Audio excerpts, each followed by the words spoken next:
and happy anniversary to Mickey's Christmas Carol that's celebrating 40 years this year.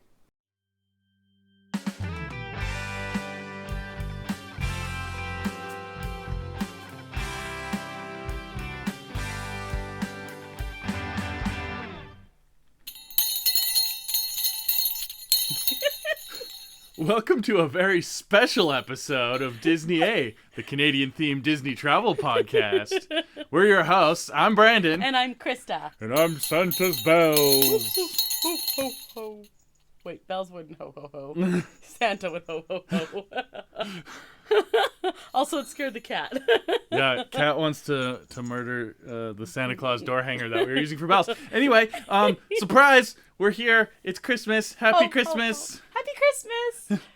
We wish you a Merry Christmas. We wish you... No? I was told there would be no singing. Okay, I'm sorry. We said we were going to be gone. And we are. And we are. But before we did that, we recorded a very special Happy Christmas episode. Yeah, we're feeling festive and Yeah. we were watching some Christmas things and Yeah. we popped on our second favorite Disney-owned Christmas Carol. True. Because Muppets Adaption. is number one. Because Muppets is number one. But Mickey's Christmas Carol's pretty cute. Yeah, so yeah, we watched that and we're like, hey, let's do a little quick Christmas episode Yeah. for all our fans as they enjoy the Christmas holidays. Yeah. And we can talk about Mickey and Scrooge. Yeah, like literally Scrooge. Brandon, we're not going to do news. We're not going to do anything like that. But we are having some festive cheer right now. So what is it that you are drinking? Same thing you're drinking. Mm-hmm. So just explain to me what it is. This is vanilla vodka with it's like bubbly, but It's buble. because Canadian. And it's called Mary Berry. It's like a mixed berry, and it has like It's a special Christmas yeah. flavor. The cans for all look like they're wearing Santa sweaters or Christmas sweaters. ugly Christmas sweater. Mm-hmm. The packaging, yes, very festive and happy. And with the vanilla vodka, it's nice. And, Huzzah! Huzzah! Nice and festive. Okay, Mickey's Christmas Carol. We just watched it, Brandon. What do you think about this? It does. It's very short and compact. It's good for kids as an introduction to the Christmas Carol. It's like it doesn't talk down to it. It's like a very super abridged version, but it's still the basic gist of the full Totally. story. This was definitely my first Christmas Carol. It was probably one of mine. I mean, there's lots of adaptions, and there's quite a few for kids too. Yeah. But it's well done. I think it's well done. I think it's well done too. It was cute. I've giggled a few times in warm fuzzies where you're supposed to feel warm fuzzies, and yeah. Less than half an hour, just shy of half an hour. Came out in 1983. And this one, like, kids still like it. And this surprises me. So basically now that all the millennials are having kids, those are my students now. Or a little slightly younger. But even last year, my film studies class, they had to pick any trailer they wanted to analyze for the class. And a kid picked Mickey's Christmas Carol. And I was like, I didn't even know you guys still watch this. I didn't even know there was a trailer for it. Well, there was. Trailer's like almost a third of the thing. Basically. I think it was like for a re-release or something was the trailer they used.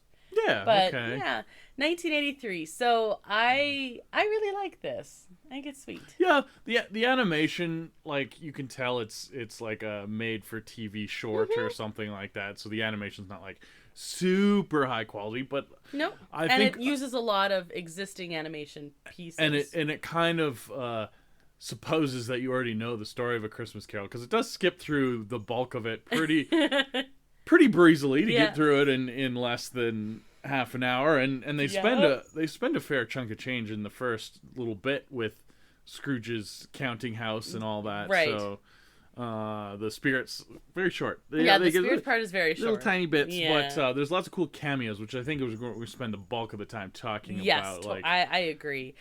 Because like classic cameos. yeah, a lot of people these days wouldn't recognize even half of them. No, 'cause it's so like I mean pretty, we have pretty old school stuff. Yeah. Okay, so we have our opening as the counting house, and of course Scrooge McDuck is Ebenezer Scrooge in there. Perfect. Of course, and Mickey is Bob Cratchit. Yeah, I mean that just makes Obviously, sense. Yeah. obviously.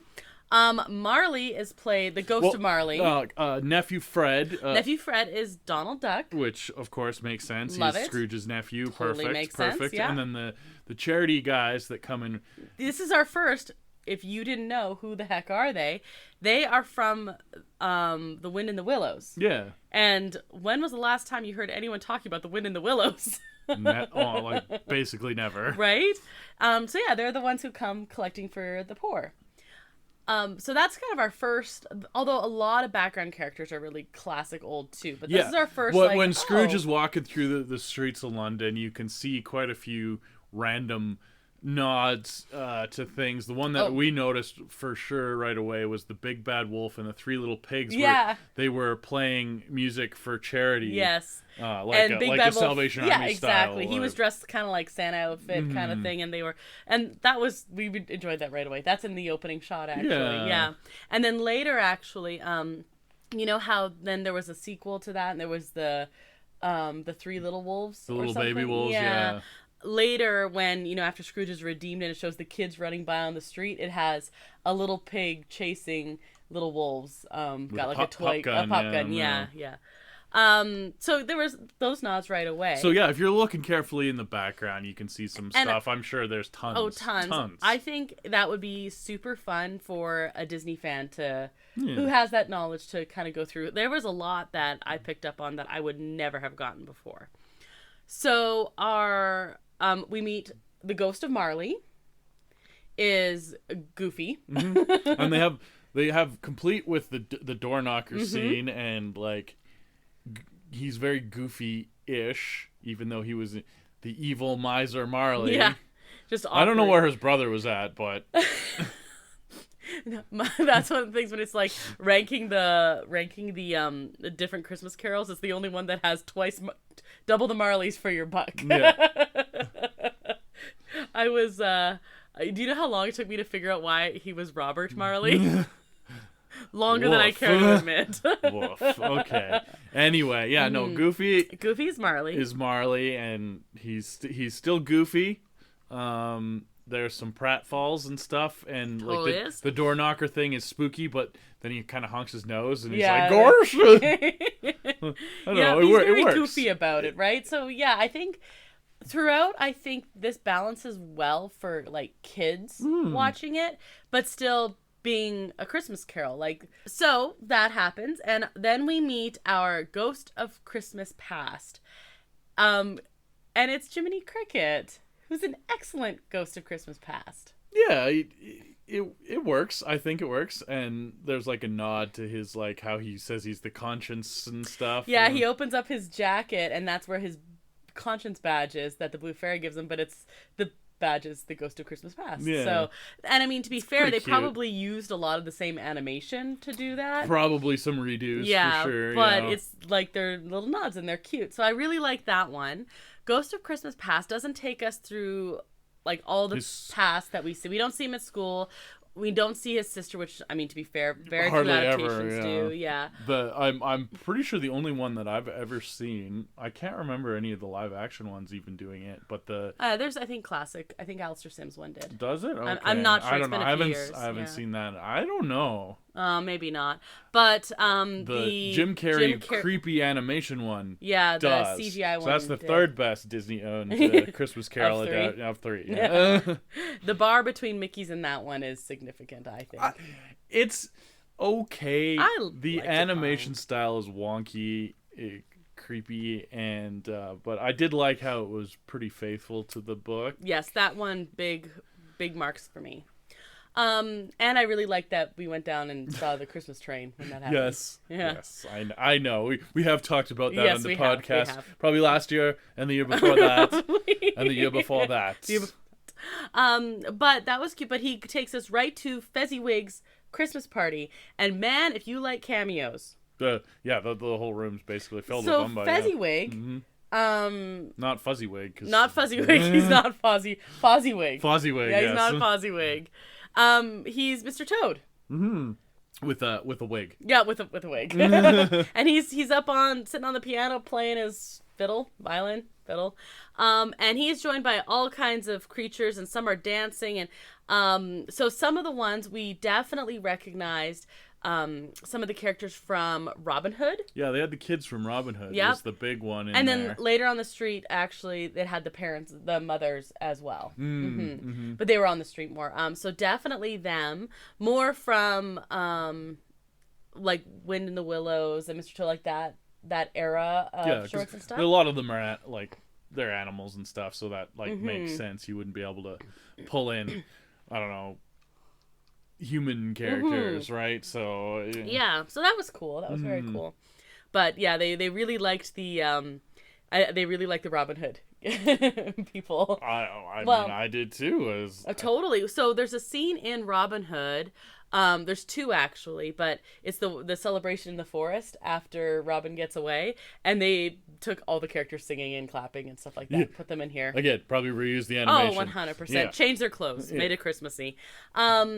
Isabel, was that her name? Yeah. Isabel is played by Daisy, and that's Scrooge's love interest. And you were weirded out by this because like it's Daisy. It's clearly Daisy Duck, but. I get they're just acting. It's acting. It's fine. It's acting. They're also not real. It's just animated. Well, okay, fine. That's weird. It's still weird. I broke the illusion for you. What? Crazy. So that is our moment in the past, and then we just jump ahead to them splitting up, and they kind of like shifted around a little bit, and you have Scrooge foreclosing on her little cottage, which was supposed to be a honeymoon cottage for the two of them. Yeah, he comes off like a bigger jerk than normal. I know, right? You were an hour late, so you were getting foreclosed on. Wow, okay there, buddy. Now, what was the other one? He was, interest was... 80% compounded daily. It's a little excessive, I find. That's capitalism for you. So... yeah, we just see that. We don't really see any impetus for the breakup other than that, like, because we're rushing through it. Yeah, she still seems like quite willing to get married if he would just come with her to this honeymoon cottage, and he's like, no, it's foreclosed. Ha ha ha ha. And then she leaves. And the only thing you find out is Jiminy Cricket says this is 10 years later and you learn to love money. So we don't see any of that or anything. But we are trusting Jiminy Cricket's word on it, and it sure seems to be the case. It's never been a problem before. Never. So that's what we see from the past, and then Scrooge is awakened again by the ghost of Christmas Present. Who is the ghost of Christmas Present? He's the giant from the Jack and the Beanstalk story with Mickey Mouse, like the short. The Brave Little Tailor, I think, is the cartoon. Where we first see it, yeah, because he did both, right? Yeah. But yeah, we first see him in the Brave Little Tailor. I think basically he's like the giant. Yes, he's the giant in that, and he did like a couple things, then we didn't see him anymore. He's the big derpy giant. Yeah, literally, and he always has trouble pronouncing words. But I remember in Brave Little Tailor, he has trouble saying smoke. But here it was pistachio. I was having trouble with pistachio. I sometimes have trouble saying pistachio. Yeah, that's fair. But he did some of the same things, lifts the roof off of houses, and he is the ghost of Christmas Present, and he takes... I've never read the book. Is the ghost of Christmas Present described as large? He's large, and he also shifts in size a little bit. He's supposed to be like a Father Christmas figure. Right. And he's supposed to be... it talks about how he's like such a big presence that he seems like he fills the room, and then when he leads Scrooge, he does like shrink down slightly. Yeah. But then he also gets bigger again. Like he is malleable, a little bit, but he's supposed to be gigantic in personality at least. Okay. Yeah. So no, giant totally works for this. Yeah. Just like Ghost of Christmas Present is usually a child, so Jiminy Cricket works well for this because you're not going to have a child, but he's small, so it works, and childlike, and Okay. Yeah. So, And so the Ghost of Christmas Present takes him to the Cratchit house, and they meet Tiny Tim. And this is his only stop in the present. Yep. They meet Tiny Tim, and of course Mickey and Minnie are there, and that's Mrs. Cratchit. We never hear Minnie speak this entire time, by the way. No, you don't need to. They didn't have to pay a voice actor for it then. And they have 3 kids, and one, of course, is Tiny Tim. Also, the scene where he's cutting the pea in half, that's from the Jack and the Beanstalk story. And yes. yep. And so while they're watching and they talk and everything, then all of a sudden the giant disappears, of course, and we meet the ghost of Christmas yet to come. And that's the scary one. That is always the scary one. Yes. Hooded figure, kind of glowing though, because this ghost of Christmas yet to come has a cigar. Chomping on a big old Cuban. And in fact, he like blows a bunch of smoke on Scrooge's face, and that like when it lifts again, they're in the cemetery. And that is when we see Mickey, Minnie, and the other two kids at Tiny Tim's grave. And then we immediately see the two who are digging up the other grave are weasels, again, from Mr. Toad. And I said, but they also look like the Roger Rabbit weasels, which I know they're supposed to be like the weasels from Mr. Toad. I get that. Yeah. I mean, weasels are just kind of weaselly. Mm-hmm. So they're from that. Mm-hmm. And then Pete takes his hood off, and that's who the ghost of Christmas yet to come is. He's like, "It's you, Ebenezer." Ha ha ha ha! I'm Stinky Pete. Stinky Pete was in Toy Story. And he kind of like Stinky smokes a cigar. Yeah. He kind of falls into the grave, and it has the coffin opening up. And I said, "This is pretty dark, actually." He's like falling into the fires of hell. Yeah, just like Mr. Toad. Just like Mr. Toad. That didn't happen in the cartoon. And of course, he wakes up, clawing at his bed sheets, and it's morning, and he's been saved. And that's cute. Like his realization is actually really cute. It has him putting his coat on while still on the coat rack. He's like all excited and stuff. Yeah, it's very cute. And then I distinctly remembered as a kid, one of my favorite things being he runs downstairs and he comes back up. He's like in his pajamas with a top hat on, and he's like, "I can't go like this. I look ridiculous." Grabs his cane. Better. Yeah, still in his pajamas and. So he goes out, meets the kids, and then he sees Donald. And do you know which horse? So Donald's in like a horse and carriage. Do you know what the horse? Because the horse is a cameo. No idea. No. Again, Mr. Toad. Oh, they just really like Mr. Toad. Really like Mr. Toad. Well, lots of animal animation, right? If you remember he's in the ride too, when they're merrily on their way to nowhere in particular, that song, that's when he's riding his horse, they're driving around crazy, and that's when he's doing that, it is what spawns his love for automobiles. So that's his horse. So it's the horse's fault. Sure. That's what you learned today. Yeah. So that, and then again on the street we see a lot more cameos. They really like the Robin Hood guys. Okay. Yep. And like we said, the little wolf and the little piggy. And they buy a nice fresh turkey and put it in the bag with all the toys. Wait. Now it's a lightly soiled turkey. But to be fair, everything was lightly soiled at this time, so it's probably fine. And you did say that you really enjoyed the fact that he specifically says to nephew Fred, played by Donald Duck, that he's going to come over to his house for Christmas dinner. And that's another point for the Jim Carrey one, that he does show up for dinner. That is my only problem with the Muppets one, is at the end, he has dinner with the Cratchit family, and I'm like... Cousin Fred does come over, though. Nephew Fred. Mm-hmm. He does, but his wife isn't there. Yeah, well, she was the one that was really laughing very uproariously at the joke about... That the nephew made! Yes, well, she was very mean, and she's not family. She is. Anyway, so it always bothers me, in a lot of movie adaptations have him just spending the time with the Cratchit family, and I'm like... Because they don't spend enough time with nephew Fred to have him be like a real character, right? And usually you have Bob played by like the main... he's like a big deal, and so... I always appreciate that. And here you had the closing scene with the Cratchit family. He shows up and he does his whole, like, I'm really angry and I brought you some of my laundry to do. And meanwhile, Tiny Tim is climbing in the bag and he's like, toys! Tiny Tim knows a fraudster when he sees one. He's not scared at all. Not even a little bit. And, it has him and the kids are, like, sitting on his lap and it's very cute. But he did say to Donald, he's like, I'll be there for dinner and I'm looking forward to it. And... I liked that. Yeah. Points for that. Makes more sense to me. Mm-hmm. Well, a lot of the actual story does focus on, like, Ebenezer, like, especially in the past, his relationship with his sister.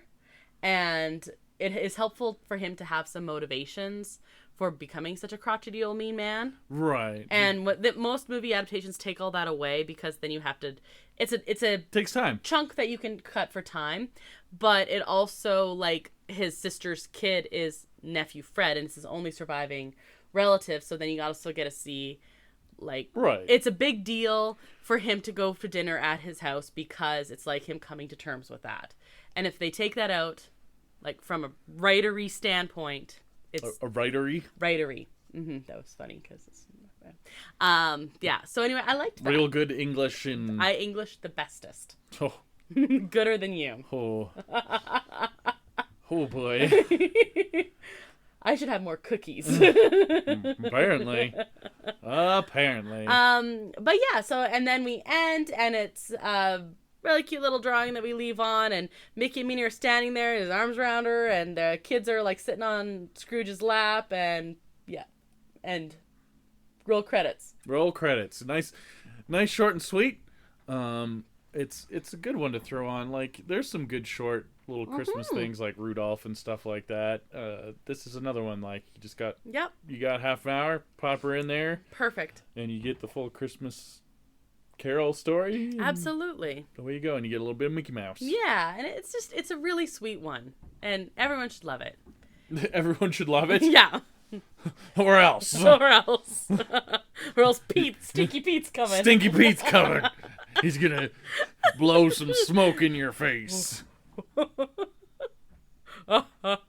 was my Pete laugh. Oh, so good.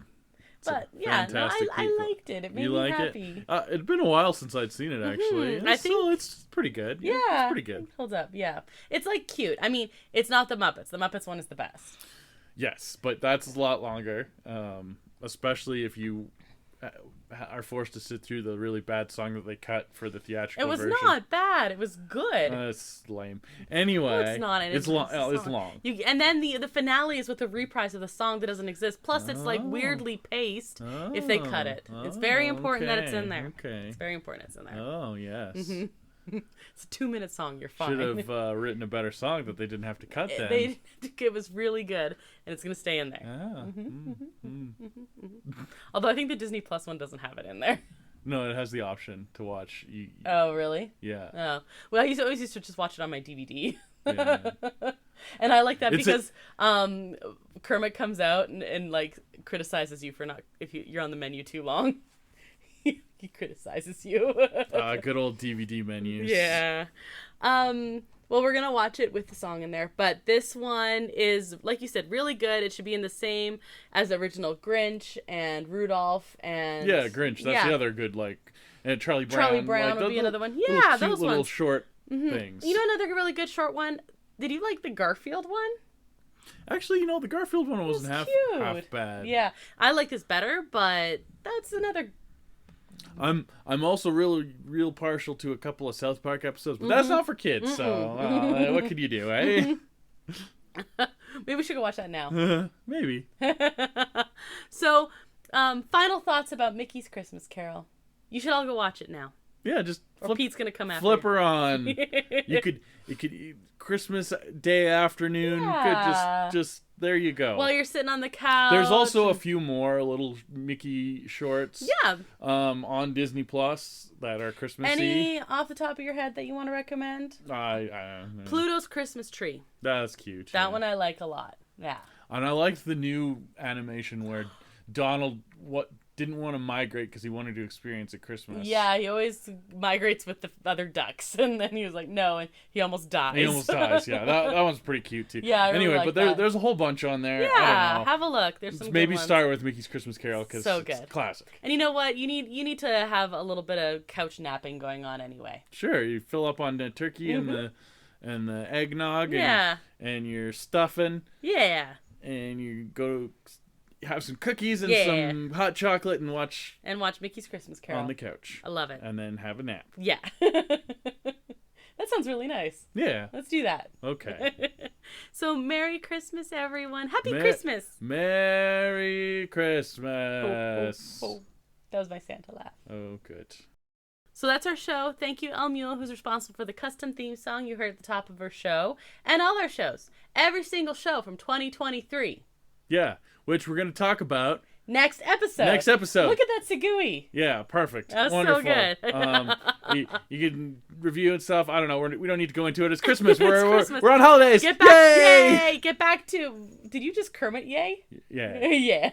Get back to your cookies and your couch comas from all the food. Yeah. So, review, visit our website, everything else, and have a very Merry Christmas. So I'm Krysta. I'm Brandon. And until the next adventure, TTFN, ta-ta for now. Merry Christmas. That was my Santa laugh. Oh, good.